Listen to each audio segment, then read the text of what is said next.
si chiude indietro, non mi fa infilare il piede, cioè o vai davanti o vai indietro. Allora io cosa faccio? Mi prendo l'altra gamba, la mano era già qua, invece di attaccare questo piede attacco quest'altro, prendo il collo del piede, quando arrivo quasi a chiudere le mie mani, lui sente il peso, non se lo aspetta perché questa gamba dietro lo spinge. A questo punto cambia, questa gamba invece di spingere in là, fa il passo avanti e spinge indietro di qua.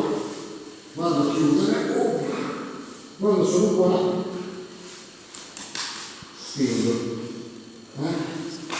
Questa è un po' galletta borghese, perché leva l'arco. Sono tanti passaggi, è lo stesso per la parte in piedi, per esempio.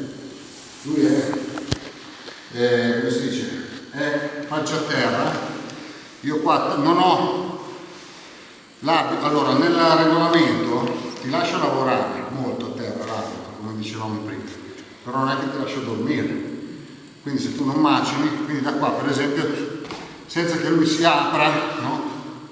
E che senza avere il tempo di rompere la sua difesa, così com'è, io lo devo girare, quindi giro, faccio tutte le mani, eccetera. No?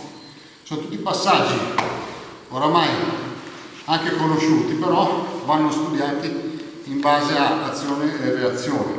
Quindi oggi tutto questo lavoro non stiamo facendo, andrebbe fatto a tema, cioè uno stage tipo questo andrebbe fatto per ogni argomento, cioè attacchi alle gambe, bene, un giorno devi attaccare le gambe, tecniche alle braccia, oppure proiezioni in un certo modo, proiezioni in un altro modo, così via, schiena a terra.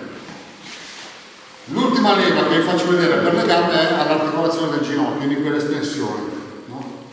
La posizione ottimale per tirare la lega è questa qua, cioè morfologicamente lui è così, con la gamba tesa così. Allora noi come facciamo? Giudicatame il ginocchio, no? Il braccio così per l'estensione, mi metto di fianco a lui, vado a prendere esternamente la caviglia, questo è un propedeutico, non è che la persona sta di nuoto a farsi parlare.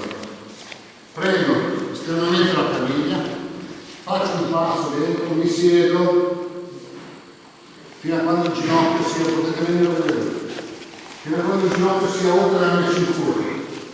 Poi con le due mani porto il piede tra testa e spalla, di qua, e le mie ginocchia chiudono la sua coscia, così, e mi sdraio di fianco, la coscia è chiusa, la schiena non è appoggiata a terra, questo è importantissimo, la schiena non è appoggiata a terra, solo così, abbattuto, guardate, avete visto fino dove mi posso allungare? Guardate, non ho preso il devo spazio